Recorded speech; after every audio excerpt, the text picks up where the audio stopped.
All right, we're recording. 21 people. Sure, we'll have some people cruising in. Let's give people a couple more minutes.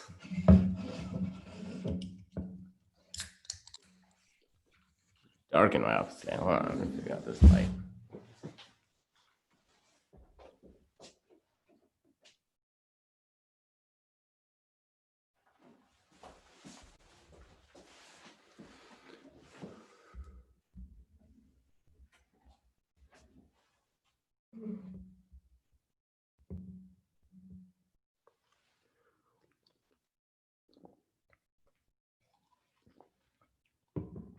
All right. I'm sure we'll probably have some stragglers because we started a little early today. But today's session is working with sellers.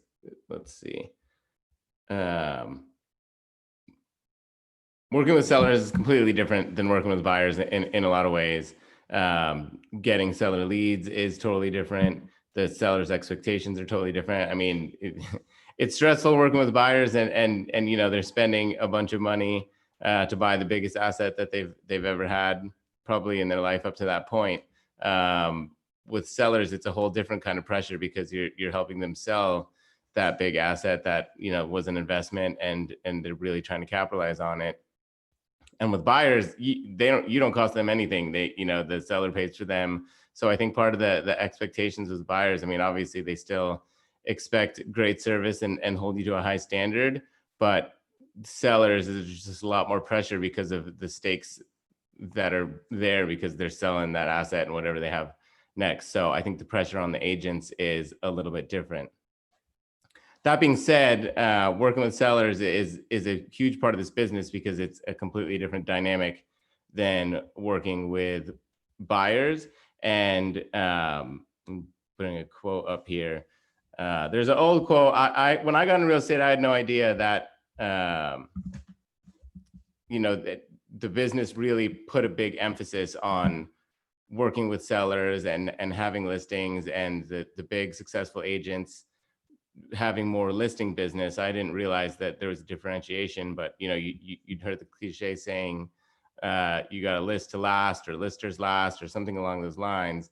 And, you know, once you get in this business, you realize that there definitely is a whole different attraction to working with sellers because you can just manage your business a little bit differently. So I put this quote in here from Tom Ferry. It's from one of his videos about generating seller leads, but he puts, it's cliche, we've all heard it before, you got a list to last. I would actually take it one step further and tell you, whoever is dominant at listing property is in control of their business and has control of their time. And when you get busy in this business, I mean, time is something that is crucial. You're running around, you're going from appointment to appointment, you're working late, catching up on paperwork. You know, there's not enough hours in the day when you're working with a bunch of clients. One of the many perks about working with sellers as opposed to working with buyers is you have a little bit more control of the overall situation, and you're not really at the whim of the market as much. The seller's locked into agreement to sell with you. You can kind of expect the timelines a little more predictable. You're not waiting for listings to come up that are going to work for them.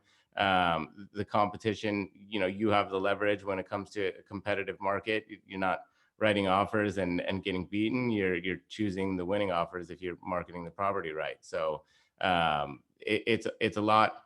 There's a different stress and different pressure on the agent as a listing agent, but there's also some benefits too in the difference with working with sellers.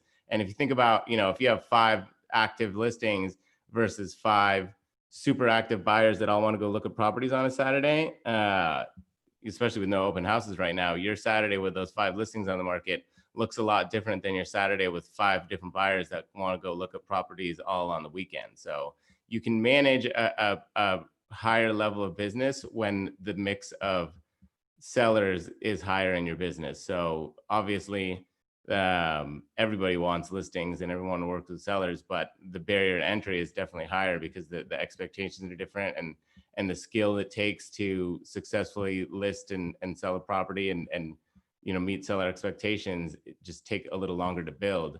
So it's something that everybody's working towards, and it's not to say that you can't get a listing right off the bat.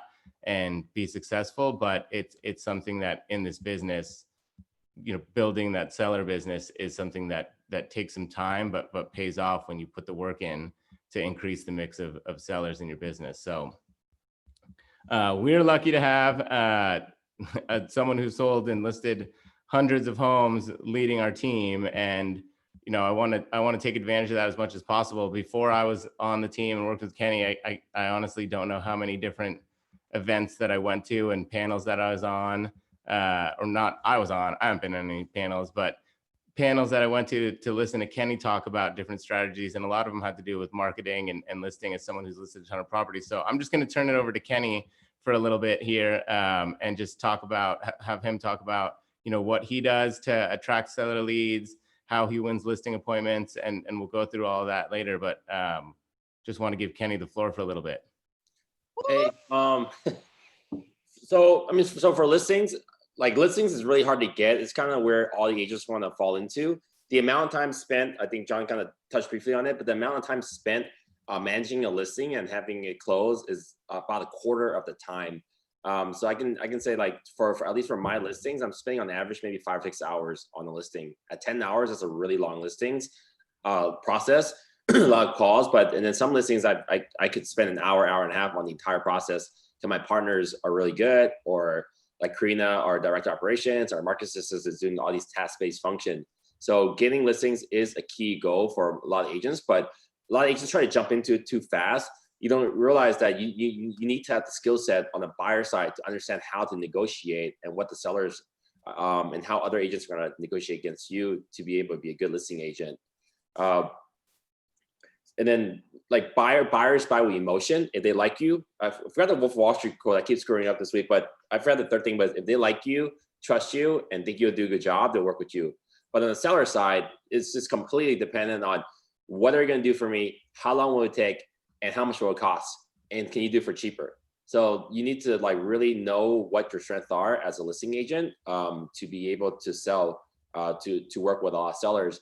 And then the part where why you don't want to jump to the listing side too fast is I see a lot of agents do this. They want to be like a local specialist, certain market. They want to spend thousands of dollars on marketing or farming, yet they don't have any experience. They've never been to a listing appointment, or they haven't partnered with someone before. They don't know what to say. So imagine you're doing no type of training and you're trying to jump into the Super Bowl right away. It doesn't really make sense to work that fast into it. So that's why I work on the buyer side and really understanding the process and doing more training and going to more conferences and hearing more people talk about how to win business and what to say and script role play and all that will increase your chance of winning a listing. So for me personally, last year I went about 113 listing appointments. This year, I think it's going to probably end the year about 130 listing appointments. A lot of it's way easier now with Zoom, and we win about 80-85% of our appointments. Many times that we lose is usually not because they didn't like us or didn't think we're competent, but a lot of times we're typically losing to a family friend or a true neighborhood specialist. Those are really hard to beat. So we can talk later about how to shift the conversation around and best thing to say to kind of win the business. Nice. Yeah. So when you talk about marketing to sellers, there's definitely just there's more ways to generate leads when it comes to marketing sellers, but one of the barriers to entry with that is they cost a little bit more money. I mean, you can, some of the, most of the super established listing agents that are, listing a ton of homes in a specific area have built farms in that area. And I mean, to build a successful farm, you can spend thousands and thousands of dollars before you even get your first appointment, let alone your first transaction from that farm. But, it's all about planting the seeds, and farming is very much a way to be incredibly successful in a specific area with listings, but it just costs a lot of money. I worked on a team here in Walnut Creek. I was on Renee White's team, and she's had 2 farms, and she's had 2 farms that she's had, she's been in the business for, I don't know, maybe 15 years now. She has 2 farms that she's had since early on in her career. One of them is in a neighborhood in Concord, and one's in a neighborhood in South Walnut Creek. And I mean, I'm sure it's gone up since I was on the team, but she spends an insane amount of money marketing to those farms. And there's been years where she felt like she wasn't getting anything from the farm, and she thought about just, should I bail on this farm because I'm not getting anything? And then there's been years, after years like that, where you drive around the neighborhood and there's 5 or 6 of her signs. And when you take the time to really establish yourself in a geographic farm like that, I mean, that's one strategy for getting listings, but it really just, it takes a lot of investment and it takes a lot of time. And I think farming is a kind of a good example of one of the differences when it comes to, one of the proven listing strategies, because it really just, it's super successful, but it takes a significant amount of time and a significant amount of money, but it'll pay off. So, when it comes to farming, and that we could do whole classes on farming, identifying areas that, you think you can be successful in for one reason or another, where you've had some experience and some sales, it really well. A lot of people farm areas they live, or buildings that they live in. It's just choosing it and committing to it. And then again, what I always talk about is being consistent and not giving up because you haven't got anything. I've gone on listing appointments with listing agents that had a farm, and the seller's holding on to a postcard that we sent 9 months ago that they stuck on their fridge. And when that postcard came through, that caught their attention, and maybe they didn't call at that moment, but they kept getting stuff from that agent, and that agent stayed top of mind. So they knew once they had, were ready to kind of take the next step and move down the path of potentially selling, they already knew what agent to call because they'd been seeing that agent consistently. And so when you couple the marketing that you're sending to people, and then you have some success in that neighborhood, it's just, people know, most sellers, one of the things that makes it difficult to get listings is most sellers kind of have an idea of who they're going to sell, who they're going to use to sell their home months and months and months potentially before they actually are ready to list. And that agent might not even know that they're going to list the home, but that person's made their mind up. Like Kenny said, one of the only reasons they lose listing appointments is to neighborhood specialists. And there are, I mean, if you're, to me, that's an okay way to lose, because there's people that really do in certain neighborhoods and in certain buildings just absolutely dominate. And, you can understand why a seller would want to go to that. I live in a neighborhood, Northgate in Walnut Creek, which everybody wants to farm. And I mean, I see it, it's nice living there because I get to see all the different farming strategies, but agents from all over farm. There's a million agents that live in the neighborhood. But there's a lady there that's been farming the neighborhood for 10 years. And at one point maybe had 1 or 2 listings there. And now she probably sells, a quarter of the homes in the neighborhood, if not more. And, it's $1 million to $1.5 million price point on average. And people list with her just because she's the true neighborhood expert. She doesn't just put that on her marketing. She lives in the neighborhood. She's sold a ton of homes. They see her signs everywhere. When there's open houses, you could see her signs literally every weekend. But to get there, it took her years and years of business. So, it looks easy to these agents that are area specialists, but it really takes a lot to get there. But I mean, that's when we're talking about listing lead generation, farming is one, but I use it as a big example because it's also a big example of the challenges when it comes to generating listings. Hey John, I want to talk about farming too. So I live at the CR building in Jack London. I mean, people are farming my building nonstop. There's probably 2 consistent people that farm here, but like throughout the years, I'll see people do like a 3 or 4 months campaign and give up. And then many times they don't even have sales in the area. So unless you're willing to stick to a farm, it's not really worth it. I can say like we probably sent out about 30. I don't know, Karina can confirm this. I think we send out on average maybe 25 to 30,000 postcards a year. Because last time I bought credits was about 2 years ago in November. We just ran out this week. So I think that's where the 50,000. Karina? Yeah, somewhere around like 35,000 for 2 years. Yeah. So yeah. Yeah. So what, 35, like just 35,000 postcards 2 years, but like that probably costs me like 20 something grand, maybe 22, 23 grand. Sorry, that was the price. That's how much you spent, was around $35,000. Oh, 35,000. Okay. So I've spent $35,000 on farming for 2 years, but I can say for a fact that we have gotten deals from it where it has broke even. I know like 3 deals I can think of. I can remember the client's name, but I know we had 3 deals, but it breaks even. But you realize I spent 35 grand to just break even on it. But the thing you're buying is mind share. And then if people might hold on to my card for the next year or two and then call me later. And then the way we do it is not the typical way to do it, but we like this approach more, just style of our team. We like most agents are farming one neighborhood every single month. Or they're even like Jordan Mott crushes it. He's a $70 million solo agent producer in the South Bay.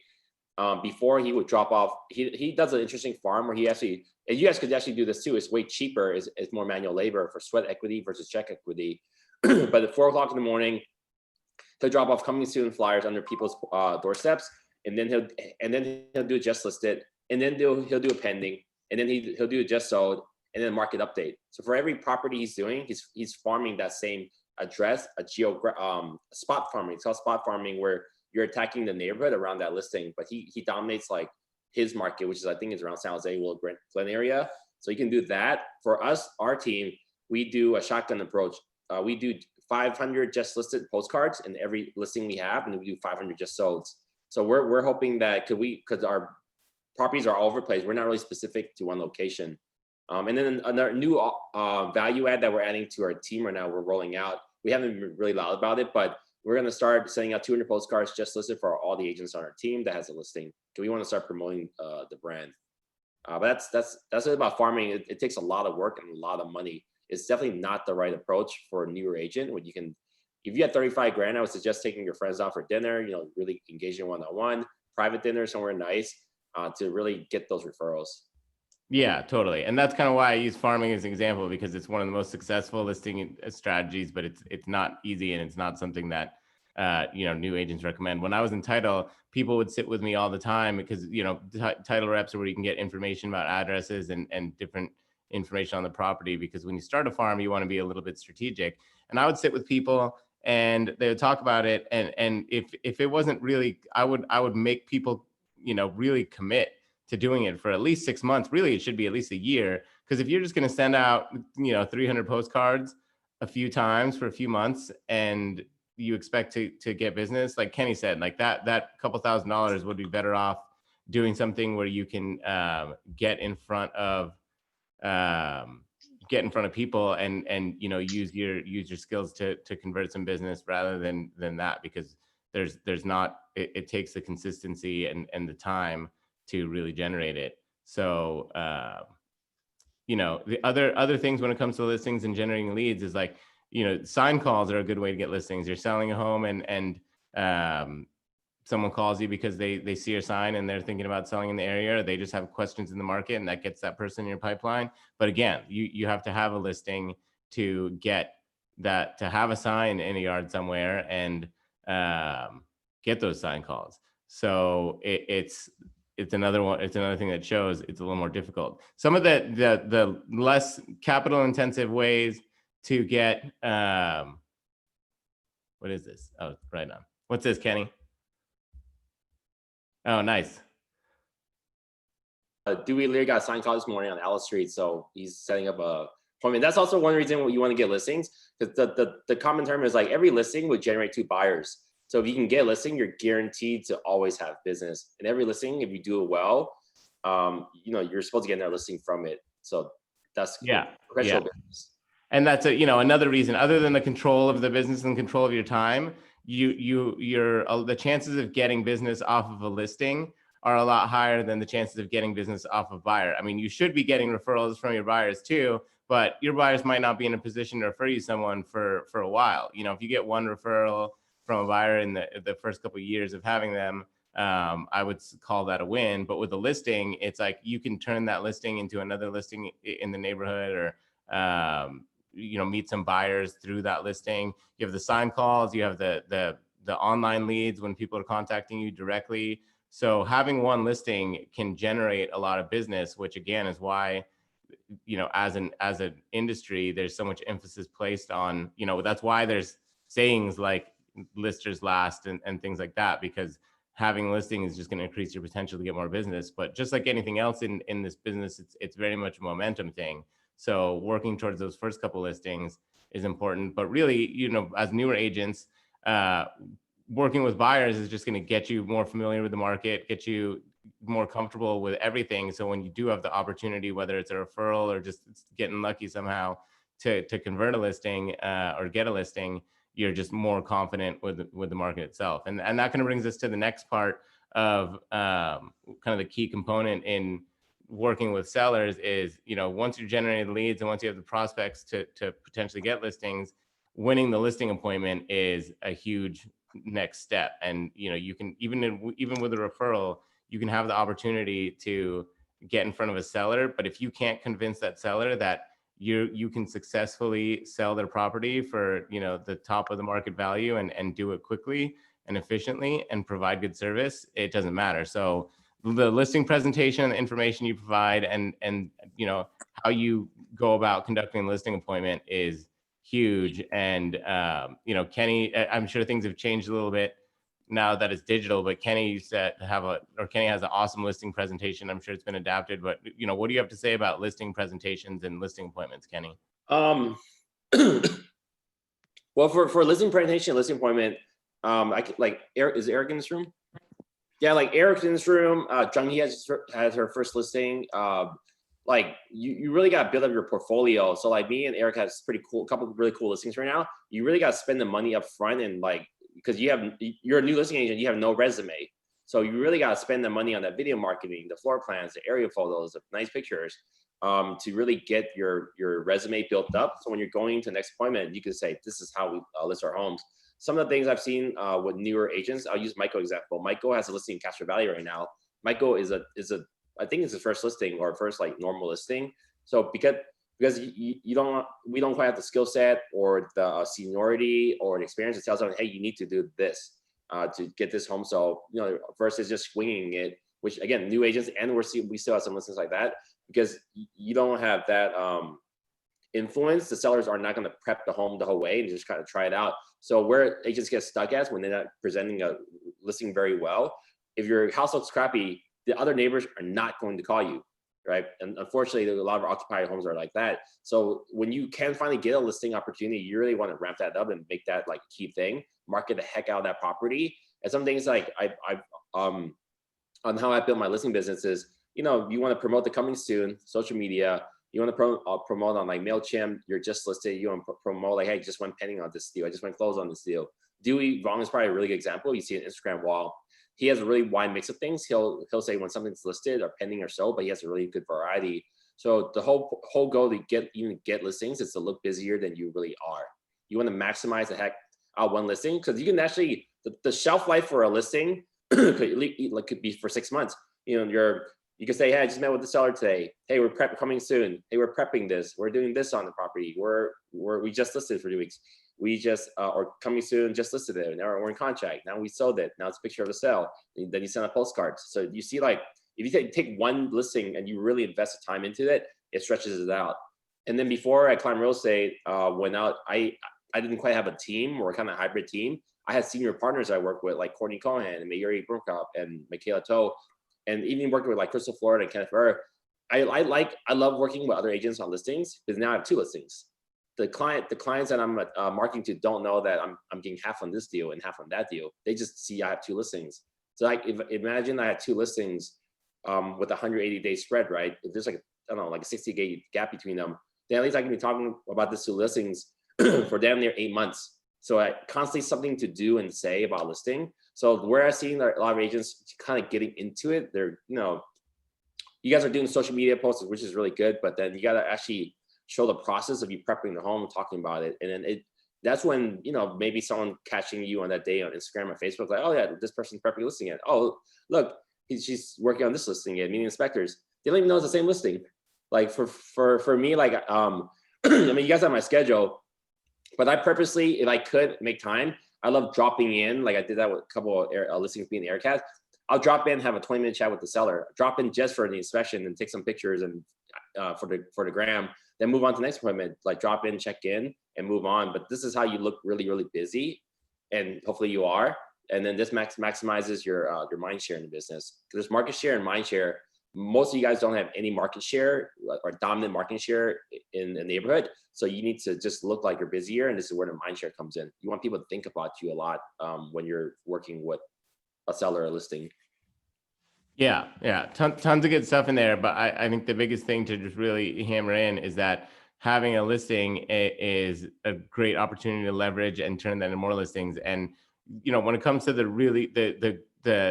the extra special photography, whether it's twilights or getting drone shots or doing all these things, they're not necessarily, I mean, even open houses, like they're not necessarily to sell that specific house. If you've prepared it properly and priced it properly, that house is going to sell whether you have a twilight photo or drone shots or not. But going the extra mile and really having dialed in marketing is going to show the other sellers that you really put maximum effort into marketing the properties, and it's gonna put you higher on the list of agents that they might talk to when it comes to selling their house, because they can see how much effort and time and money and meticulous marketing you do. So everything you're doing for the listing is not just to sell that listing. A lot of it is to attract more listing business. So just leverage and it. you have a unique opportunity on this team where you can leverage the listings of the whole team. Like Kenny posted the other day, share it on Instagram that there's all these listings going on our team. That way you can look like you're a listing agent or working with buyers or whatever, and you're active. Absolutely. Yeah, Joaquin, I mean, Lada's doing really well. I'm just thinking Joaquin because I watched it this morning. This is the power of the team, right? We're reposting each other's sales. Like Joaquin, if I didn't really look deeply or look small in the bottom left corner, that it was actually Christina's listing or Juanita's listing. Joaquin this week posted 4 new listings from Team Fast. Like, shit, I'm gonna maybe talk to this person about selling a home. So just think about like the opportunities of resharing stories and doing that.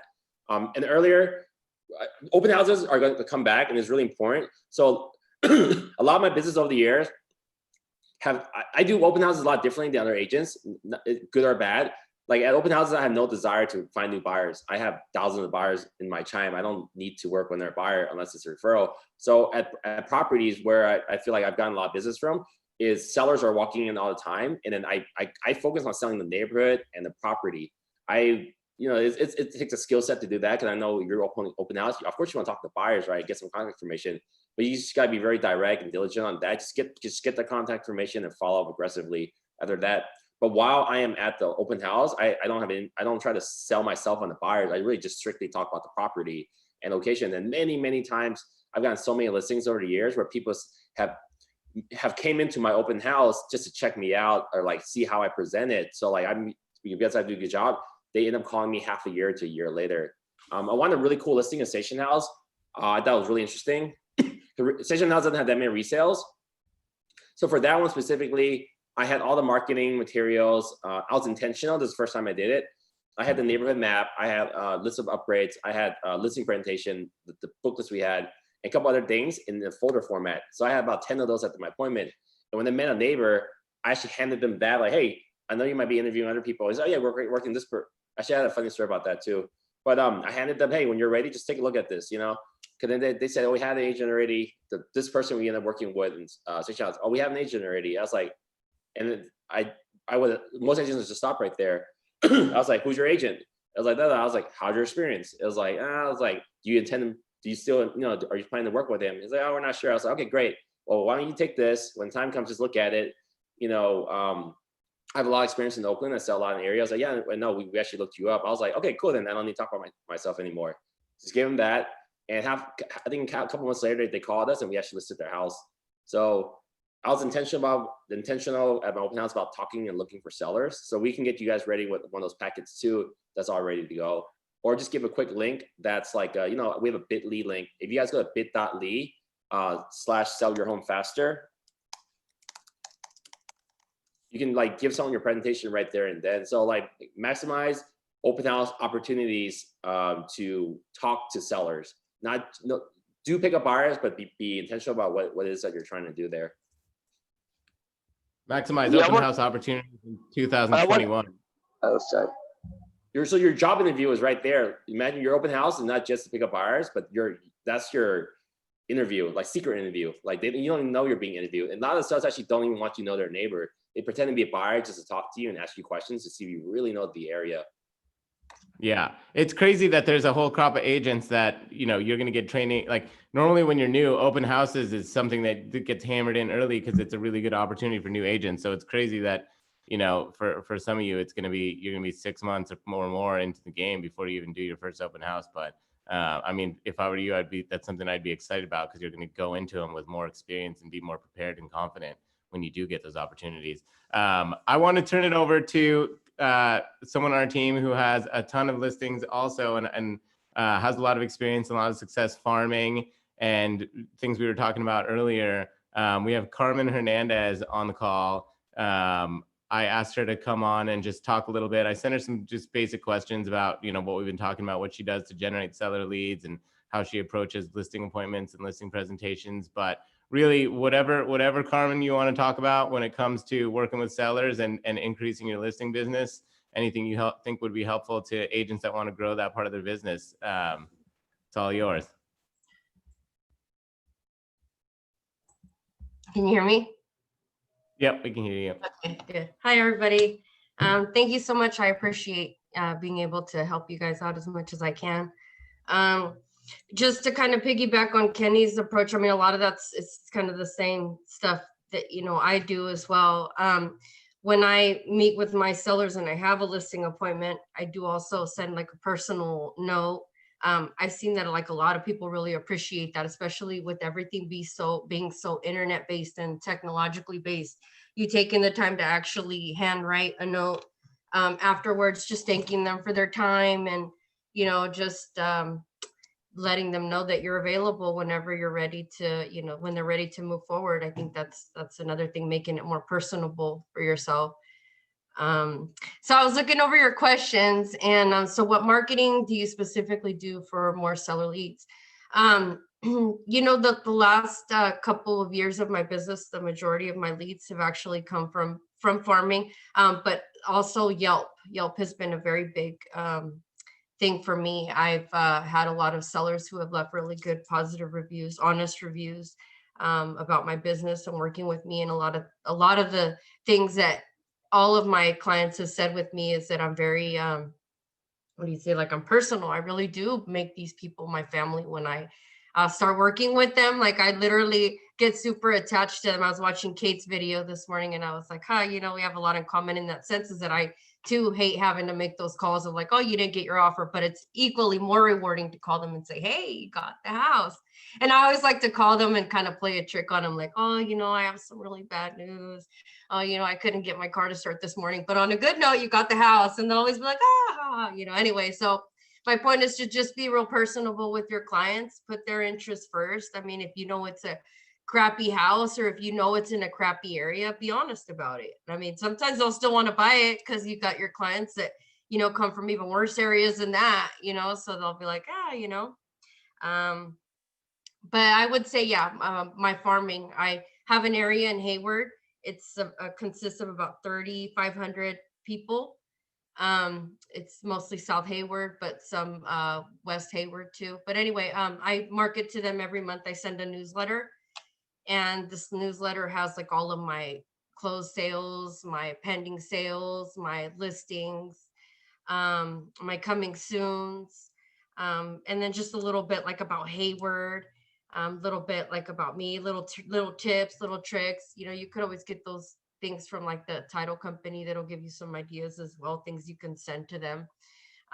It is pretty pricey. It is a lot of commitment on your end because you're not, I mean, God willing, you do send one newsletter out 1 month and you get a listing, right? But, you know, and realistically speaking, it did take a lot of years and a lot of money invested for me to get the business that I'm getting now from the newsletters. But they do work. But again, it's just consistency. You know, like anything, when you put in the work, you get the return. Sometimes it takes some time, but again, consistency is key. When did you start that farm, Carmen? I've had that farm, I want to say about 15 years, but sending newsletters consistently, like where I really, because I did kind of go on and off, you know, when the market took a shit, and that's how I had to, you know, figure out other ways to, spend my money. I'm a single mom of 2 kids. And so for me, it's like, it's a lot of money because it costs money, but you invest and you get it back. I'm seeing that now. But 7 years consistently farming to Okay. my neighborhoods where Nice. they're getting my newsletter every month. They get, little things here and there, new notepads, memo boards. What else have I sent out? We used to do tomato plants, and I still hope to do them depending on how things go. Next year, at the beginning of the year in April, we like to do tomato plants. We had it last year where they came to the office and picked them up, but I think I might just have them actually reach out to me, and I might personally deliver them because people really do look forward to those little things. People like free shit. I mean, who doesn't, right? Yeah. Oh, 100%. So, Yeah. so yeah, So that's that's a big farm. So do you do it is the a big, but tomato plants? I started small. I Okay, did that's what I was start gonna ask small. next. Like, how'd you grow Yeah. it?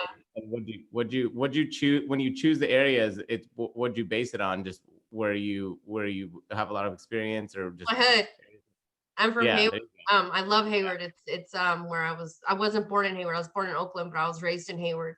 And so I know Hayward like the back of my hand. And so I'm confident when I'm talking about Hayward and when I'm selling Hayward. I mean, I'm honest and I'll tell a seller, look, your house is great and all, but the neighborhood, unfortunately, and so sometimes they'll tell me like, oh, I appreciate that because I had, such and such agent tell me such and such. And then anyway, sometimes, I'll exceed their expectations, but a lot of times I'd say not 100%, almost of the time I'll tell them right on the button about where they're going to end up. Nice. Yeah, just keep it real. That's good advice. Yeah. So like the tomato plants and the extra little things, you do that for everybody, or do you have like a chunkier farm? Oh, I do that for everybody in my farm.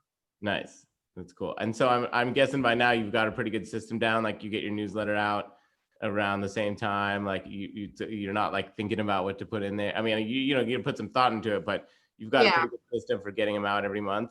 Yes. Nice. And I think that's crucial with farming, is kind of planning ahead and having a system. Because if you think you're going to send something every month, but then the time rolls around and you're not sure what to send and all that, it's easy to just forget. And then 2 months goes by and you haven't sent anything, and then you're not being consistent. Like right. And you get discouraged, like I said, because it happened to me. Like I said, I've done it for on and off for 15 years, where I did it like a good solid year and I didn't get shit. And I was just like, this doesn't work. But here, I come from an office of a straight farmer. I mean, Les Full, if you guys have heard of him, or if you haven't, look him up. He's known for that. That's why 99% of his business has been from farming, but he's been doing it for 40 years. So, again, it's time. He's been consistent all that time. And so I've tried to remain consistent even now since leaving. I'm still marketing my newsletter. Now it's just me by myself. Before it was him and I, and now it's just me. nice. And then do you mail? So for people that are outside of your farm, like for past clients and stuff, do you mail anything to them, or for farming, do you just stick to your farm? I stick to my farm, but I will say that is one of my things that I do want to start implementing, because I will admit that I've been very bad about the follow-up with the past clients, because I do have a significant amount of people that, could potentially be in the market now to sell, with the market being as hot as it's been, since I've been in the business for such a long time, that it may be time to give them a call. So I do want to implement some sort of system with them.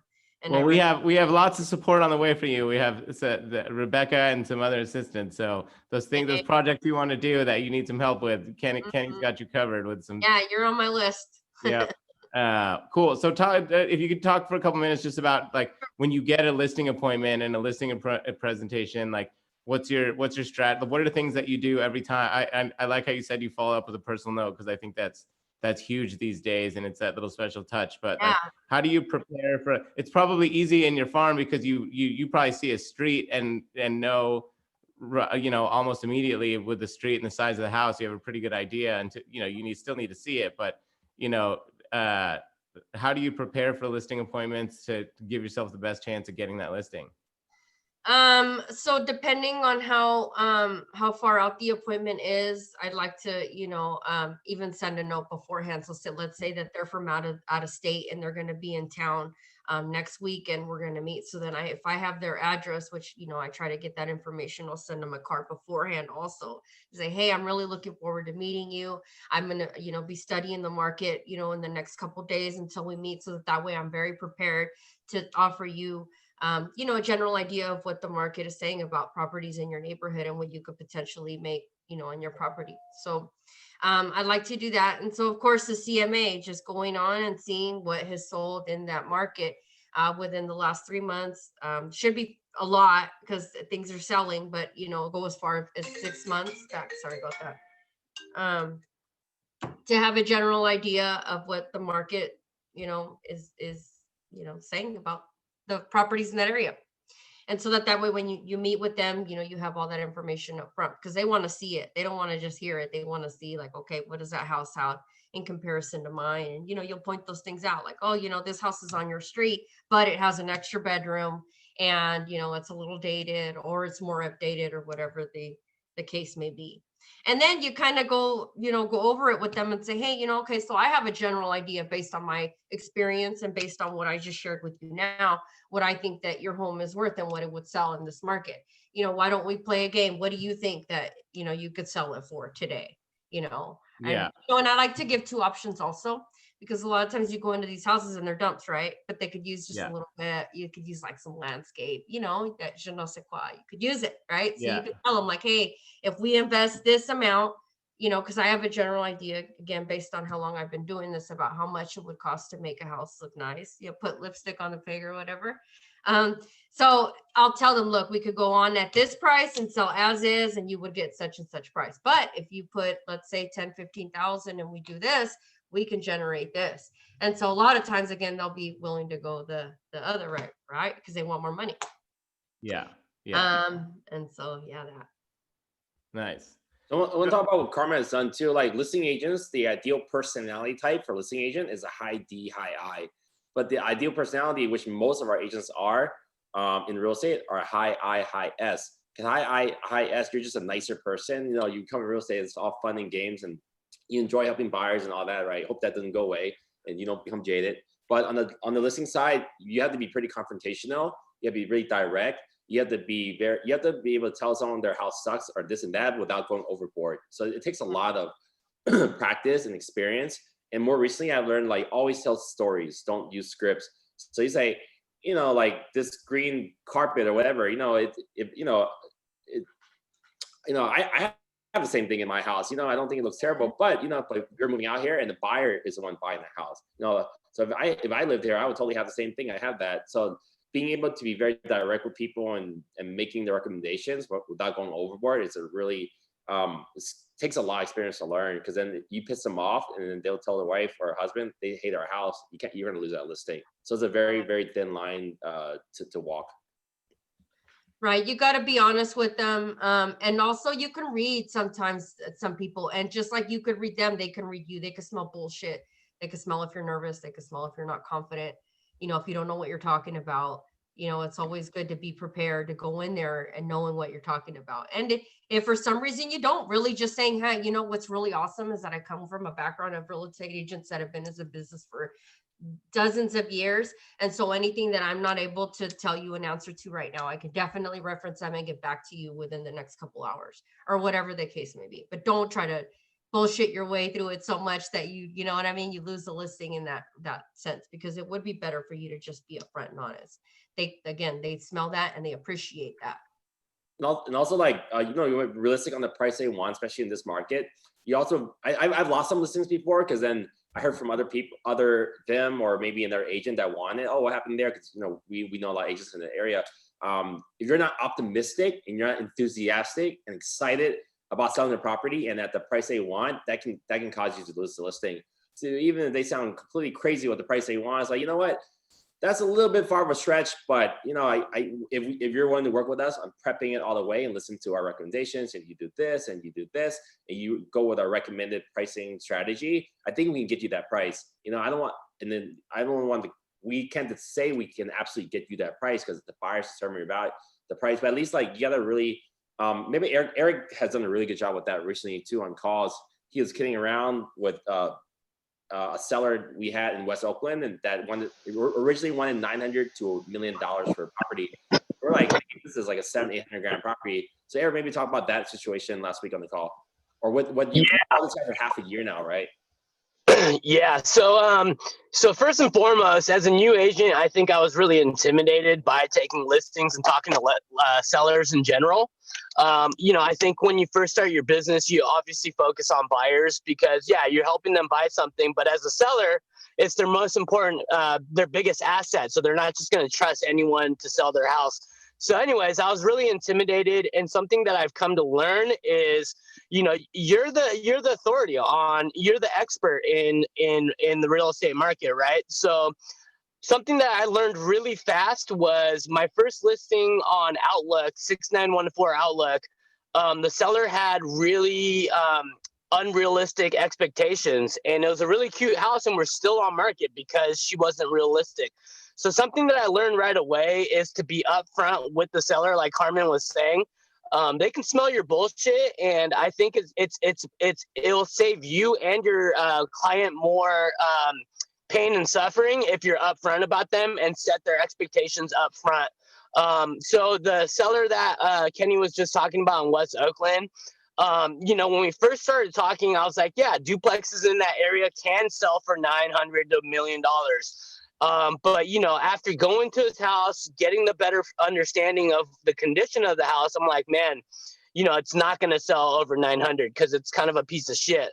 So, at that point, something Kenny taught me was, he was like, yeah, don't bullshit them. Just be like, he's like, if you want to try to get 900 to $1 million, go ahead and list with someone else. And you'll see, like, the market's going to dictate that it's not worth 900 to $1 million.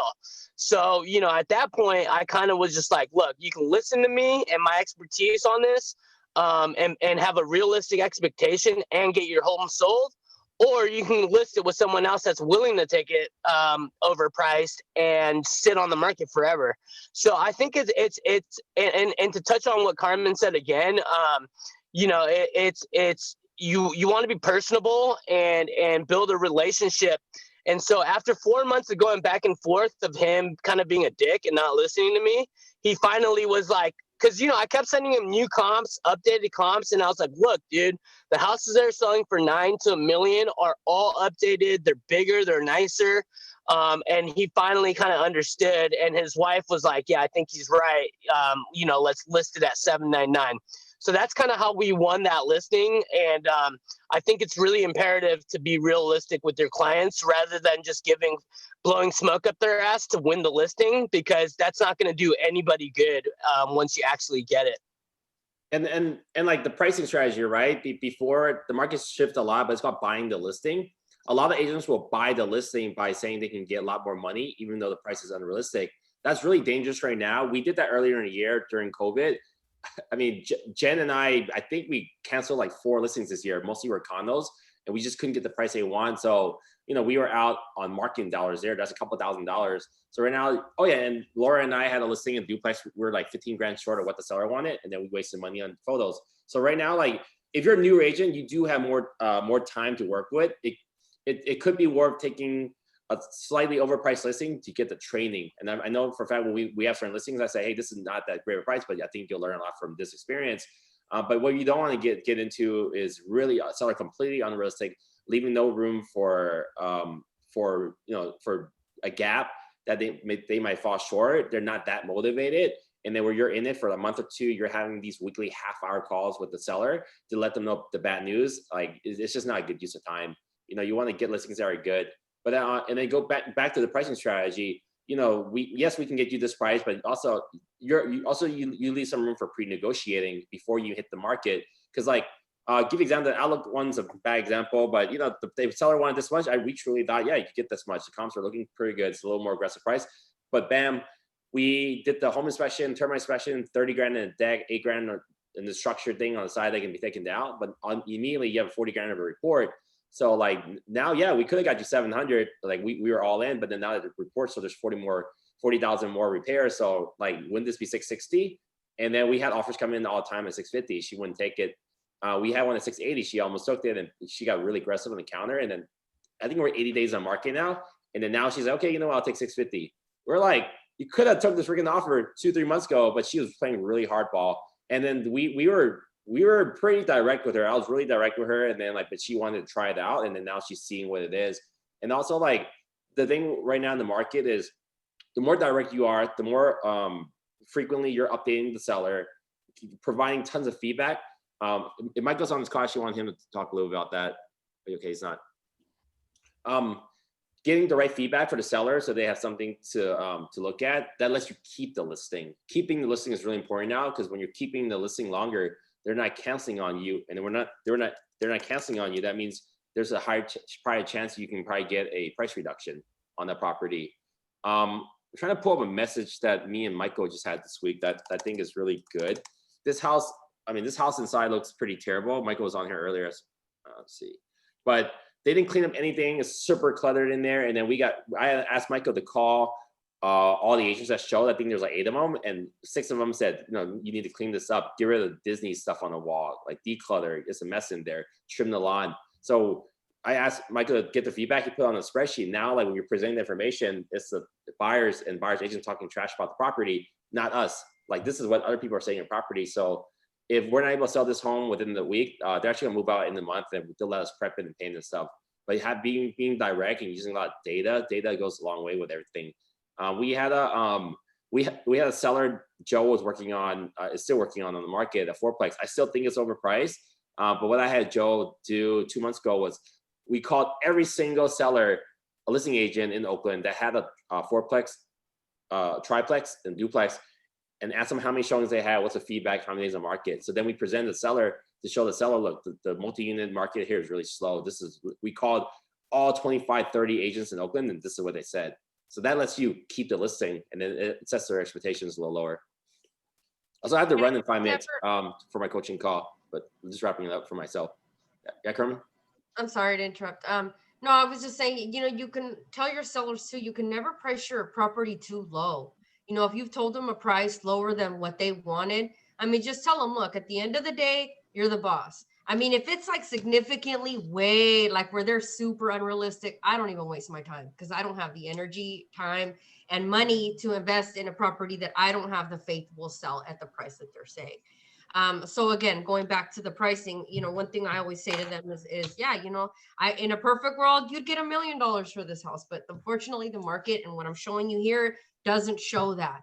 So with that said, I recommend we come on at this price. We can put in the contract that, you don't have to sell at, you don't have to accept any price at the end of the day. If it's within reason, because again, the market's so crazy right now that I'm even surprised at what some of these houses sell for.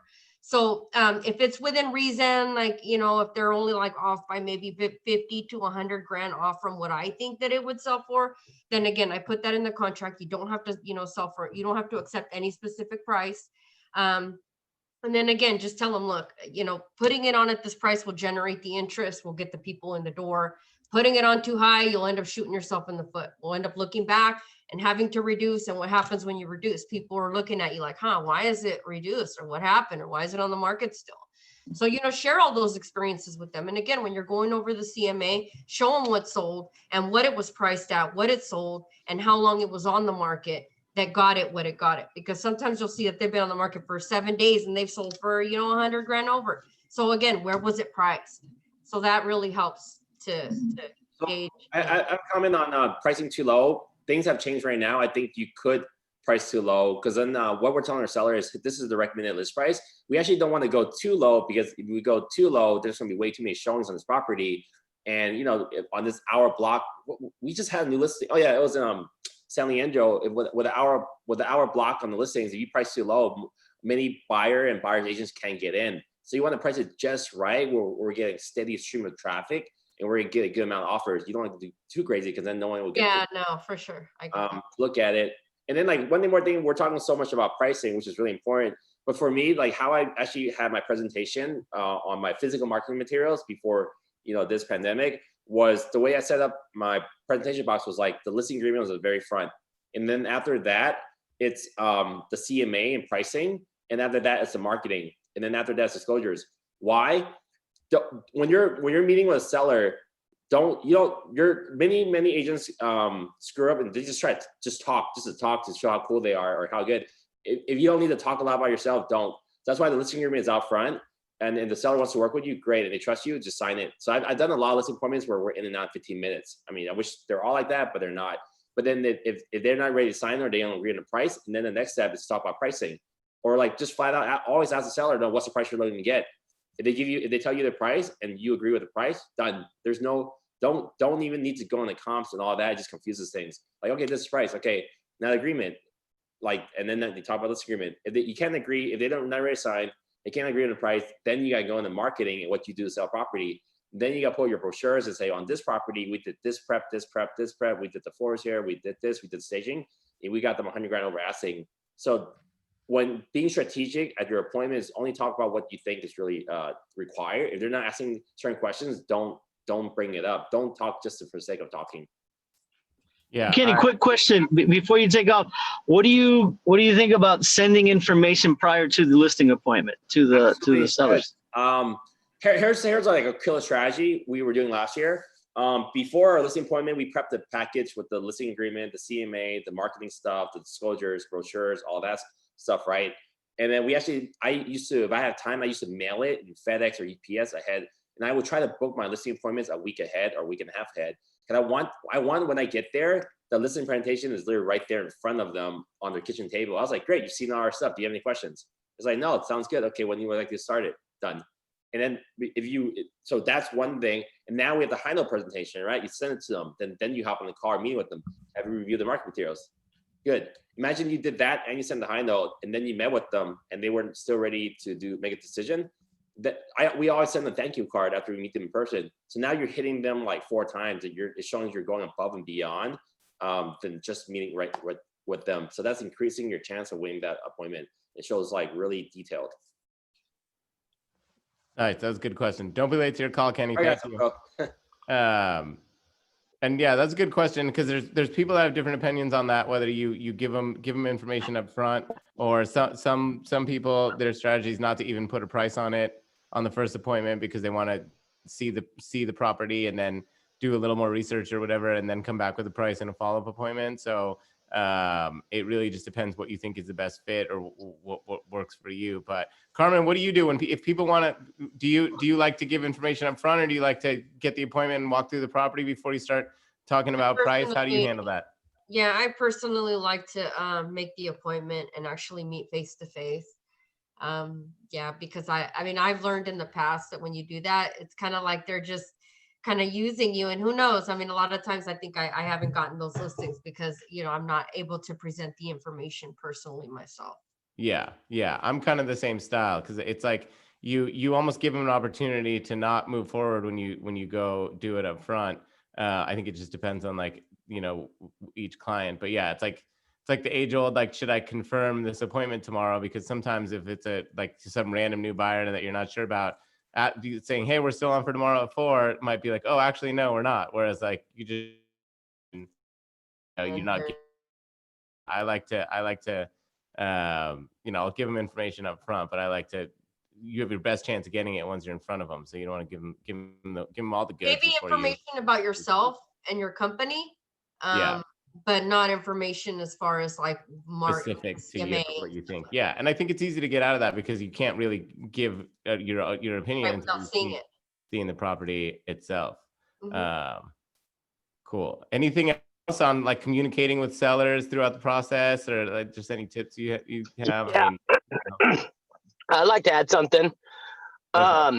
So the reason why I joined Team Fast in the first place was because, I was working with buyers. I felt confident with working with buyers, but I really wanted to shift my business towards listings because, like you John said earlier, listings last or whatever, and listings is kind of should be the bulk of our business as realtors. So, that's kind of why I joined the team. And so basically my advice for all you new agents, as far as working with sellers, is we're the ones that are fishing, right? We're throwing the bait out there. As soon as the seller starts to nibble on that bait, you bring in the big guns, which is Kenny, and then Kenny will catch it, reel it in for you because your arms are too weak right now. He'll reel it in for you, and then he'll cook it. You know what I'm saying? So really, all you got to do is just start making calls and set the appointment. As soon as you set the appointment, you'll see what Kenny does in the listing presentation. So I think that's what important. I gotta run. I'm meeting a painter, but good luck to everybody. I'll talk to you guys later. All right. Thanks, Eric. Appreciate your time, man. Have a good day, Eric. And just to weigh in as like the person that's put together probably the majority of Kenny's presentations for him and stuff, like he really does have a routine, consistency. He always includes the exact same forms, the exact same marketing stuff, you know, like every single time. He's not scripted, but the way that he talks, it's like I can pretty much, you know, call what he's going to say next. He likes to be really transparent with like marketing timelines and stuff, and go over that with clients so that they know what to expect from him and how quickly he's going to actually be able to get them from prep to listed to sold. And that's something that he's really like powerful at when I've seen him interact with clients, is just kind of sticking to that after he finds out what's important to them, you know, and then go from there.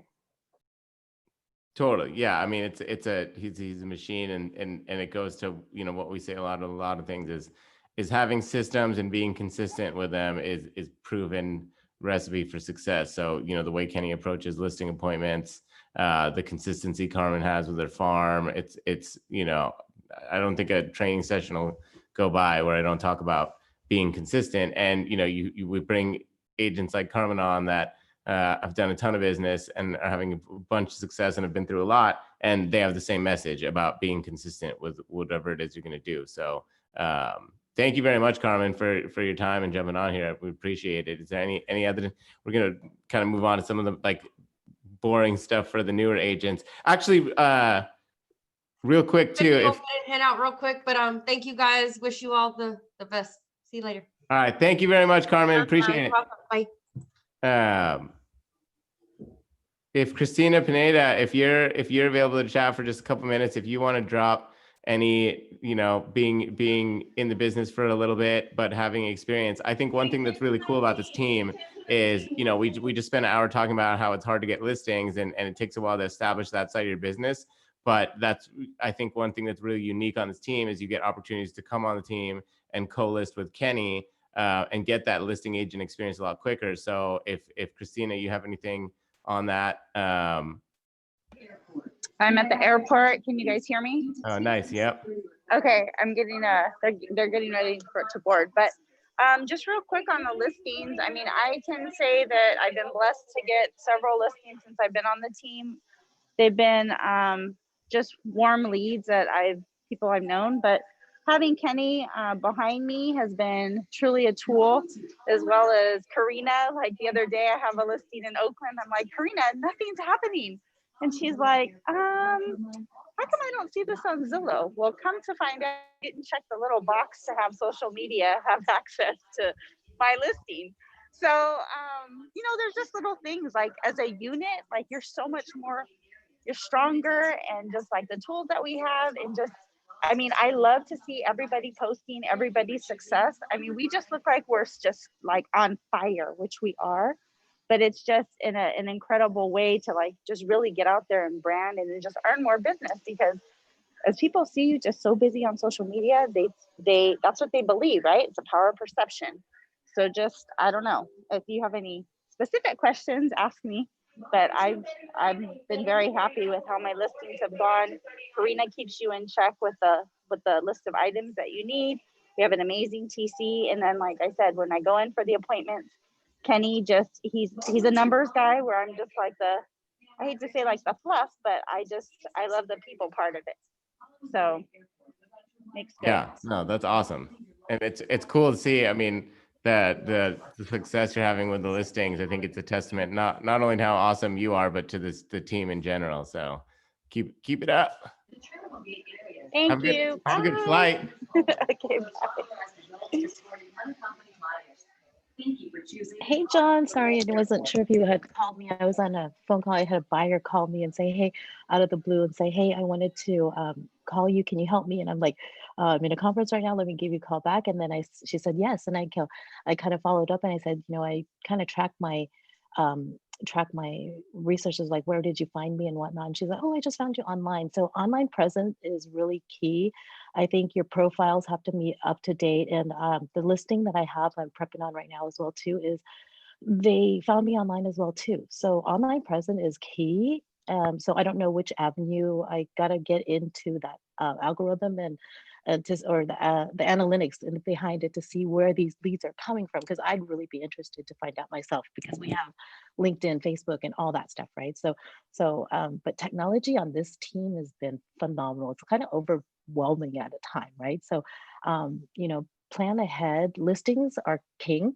And my mentor was a farmer as well too, and she farms the crossings in Concord. That area, she's dominant 16 solid years. So I was her assistant for a little bit, a while, as Is her that Nancy mentee Bennett? as well. Yes, Nancy Bennett. Oh, Yes. no And way. so yeah, I love Nancy. So she was, telling the same thing. And this goes back to what John and Christina, everyone says, and Kenny says, it is consistency. If you're going to start it, do it and be on there, because consistency is top of mind, right? I mean, the only time that I've touched wood I've ever lost that one listing was one because of pricing or no commission, right? There's one thing that independent brokerages can do versus us at a corporate level we can't do, right? And so I mean, we're not going to go down to discount brokerage and do a 1% listing.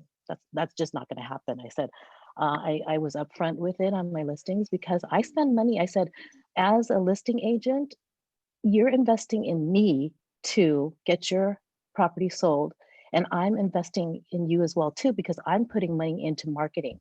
I use, so I have my designer team and all that stuff. So this listing that I just got, I'm kind of working on paperwork right now, is same thing. You don't go in there with all that fluff and talk, because I have a high I and S. So I'm a high INS driven. And so at the end of the day, I kind of got this little information. The wife was like, oh, it sounded like they were talking to another agent as well too. So I kind of did the little, gave them all my spew and, designing team and everything. And then at the end of the night, I told them, I said, you know what, let's have that heart to heart conversation. If I'm investing my time into you, you have to be upfront with me. And and you're open, right? And you have the right to interview other agents. Go ahead, do that. And then, because I know you're looking for design options and all that stuff, so I presented to them what I had and said.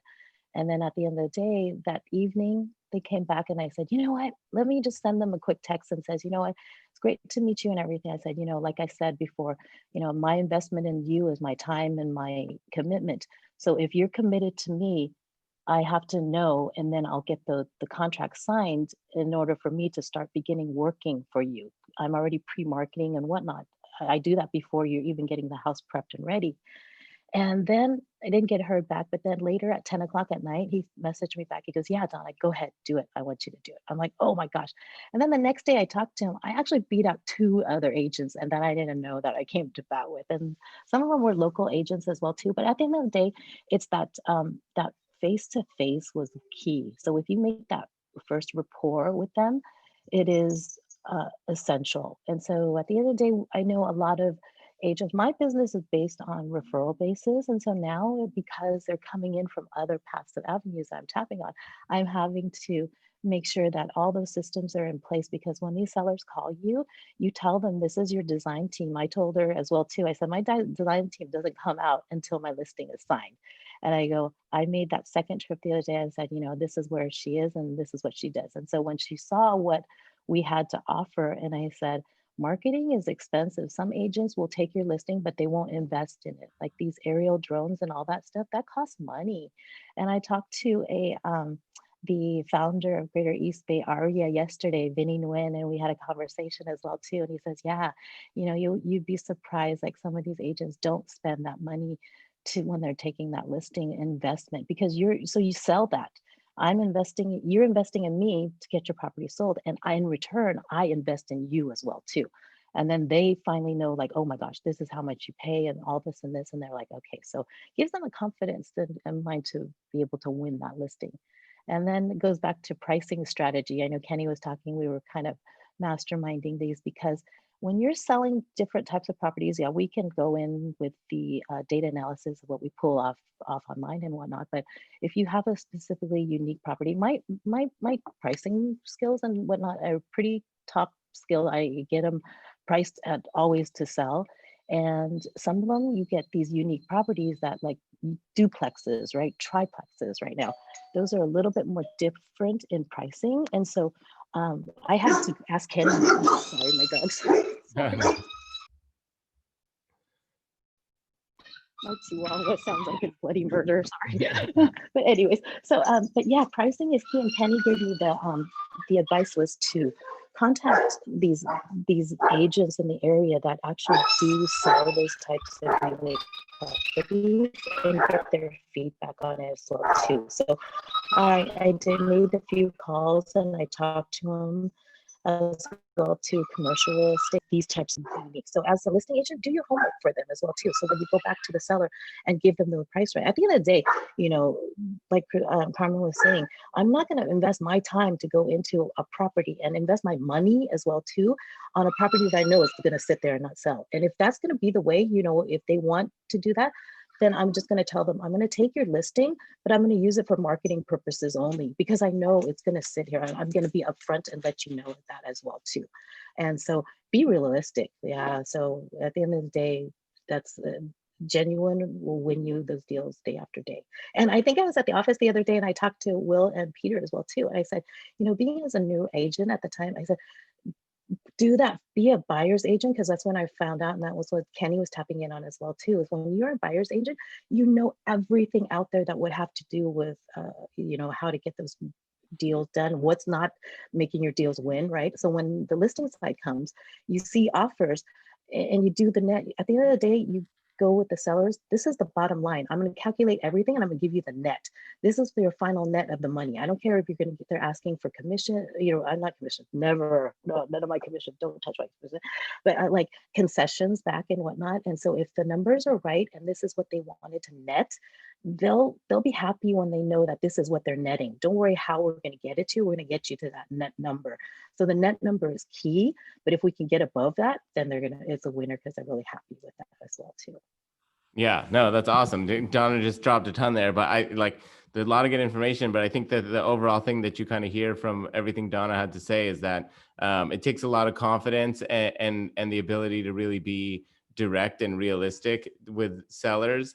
And that's something that is just kind of next level from working with buyers. And obviously working with buyers has its challenges, but she made a good point. And, you know, the more you work with buyers, the more confidence you're going to have just doing this in general. And when you do get those listing opportunities, you're going to have that ability to be a little bit more direct, because you can be speaking from experience. So I think one thing that, you know, listening to these experienced agents talk to really take away when it comes to working with sellers is they're looking for guidance. They're bringing in experts for a reason. So, you know, being confident, backing it up with data, you know, doing things like the deep research that people are doing when it comes to, you know, pricing their listings or why something's sitting, and being able to deliver that to the sellers is, you know, crucial. So really just, you know, everyone wants to work with sellers, and you'll definitely get there.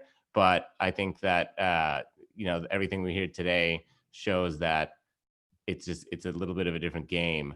So want to hear from one more agent. I didn't think he was on here. I was trying to call on him, but I didn't see him on the list. And then I looked at the view of the Jack London office, which when it was a small window, I was like, someone has their dining table. But Dewey, Dewey, get on here, man. We want you to talk for a minute, because we can't have a training about working with sellers and not talking to our top producer. Everybody's pointing at Dewey. If click on Jessica Herrera's window if you want to see Dewey trying to figure out how to get on Zoom right now. Dewey had some fun at the ARIA event last night. It sounded like he's on his way. Dude, I was drunk. You took advantage of me. I know, dude. And then I was like, oh, Dewey said he'd talk, and then I don't even see him on here. And then I saw you in the office. So, I mean, just tell us a little bit about your experience working with sellers, man. Like, what from Dewey's perspective, what are some important things when it comes to growing the listing side of your business and getting it done? Understanding who's good cop and who's bad cop. I don't know if anybody, touch base on that.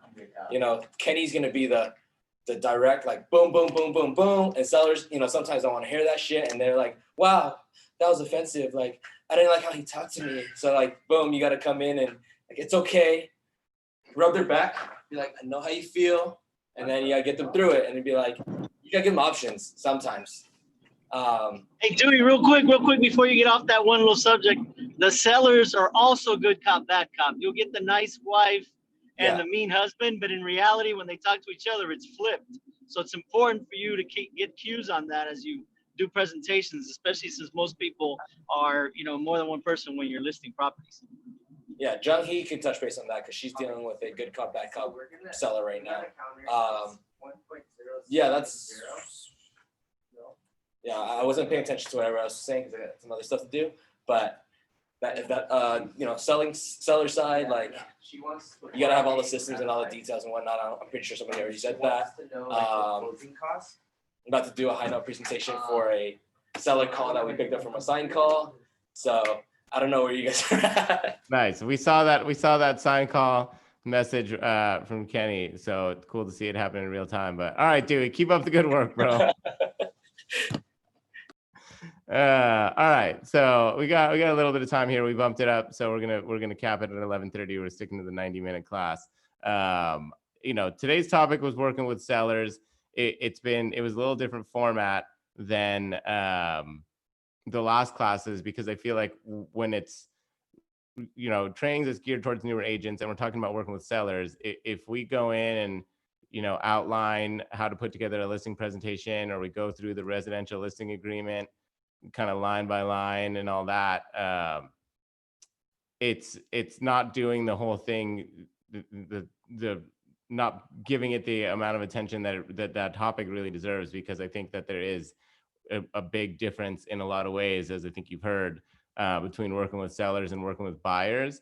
And it's obviously a goal to grow that side of your business, and I think it's important to realize, like, while you might not have the budget to start a farm and spend a ton of money, or you might not have the listings to leverage to get other listings, the time you're spending in the market, understanding the trends and market dynamics, and understanding how buyers ultimately work and how they make decisions and what's important to them, those are things that are going to make you a better listing agent and more confident when you're talking to sellers. So everything that you're doing now is getting you towards working with sellers, and it's just about getting those opportunities. And chances are, even when you're brand new, you might have someone that has something to sell and they trust you and they know you've got a team behind you. So you could be brand new and your first transaction could be a listing.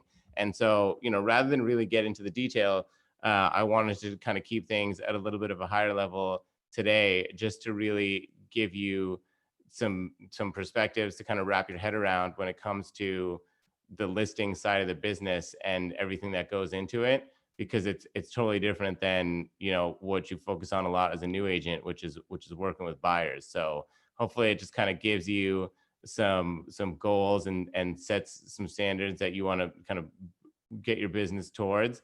And when you do actually get closer to having a listing appointment, or going on a listing presentation, or needing to fill out a residential listing agreement, or actually doing it, then as we always say, you have a lot of resources behind you, and me and Karina and the whole team to navigate you through that. So again, rather than just go through the nitty-gritty today, I wanted to keep it at a high level, and we really have some great resources within the team, because agents like Kenny and Carmen have the experience to where like I was saying in the beginning, like, I've gone to a bunch of different panels that Kenny was on at different events, and he's our team leader, and he's available to drop knowledge firsthand. So wanted to take advantage of that, and just really capitalize on the wealth of knowledge that we have as a team, coming from someone that's had a ton of listings. And again, for the team agents that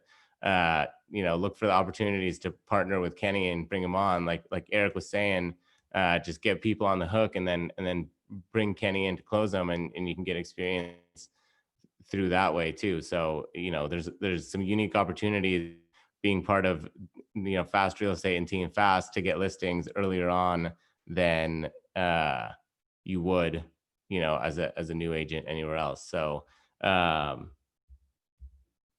that's it pretty much for today. You know, if you have specific questions, if you think you might have a seller lead soon and you want to get into the finer details, we can definitely do one-on-one and get you prepped for that. There's a lot that goes into it and it's just too much to cover in an hour and a half. But next week is going to be, or the next session on Monday is Title and Escrow 101. And as part of that, we're going to kind of talk about some of the tools that title companies can provide you with and that you'll use to research properties, put together seller net sheets, things like that kind of go into a listing presentation. So we'll definitely get into, you know, more finer details and the little tasks and projects and skills you need when it comes to working with sellers in as part of next week's class too. But I hope you all enjoyed this week. I hope everyone's doing good out there. Anyone got anything to say? Any questions? Any input? Anything? Thanks, John. This was good. Right on. Thanks for coming, man. Yeah, just want to acknowledge really great stuff. Thank you for this. Yeah, thank you, Derek. I should have had you talk about calling expireds because that's something that you know, is hundreds of hours. Yeah. I'll just drop that real quick. Anybody that is thinking about calling expired listings, we've got someone on the team that has a ton of experience and success with that.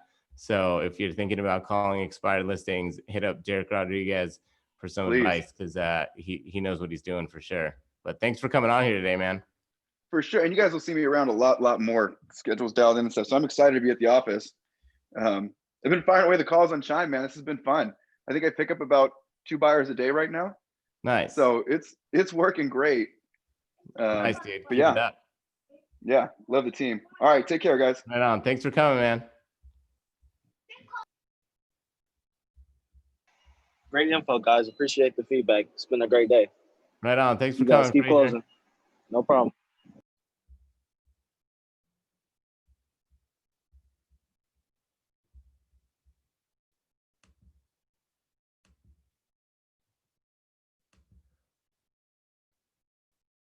I gotta come check out the Jack London office. It's funny watching you guys on the screen. Most Asians in real estate for sure. Highest percentage of Asians on any team in California. And they look good too. Oh, man. And there's a lot of good places to eat around there too. Yeah, for sure. You know? Plank next week, Thursday. Yep. Dewey, you haven't been banned from that place yet?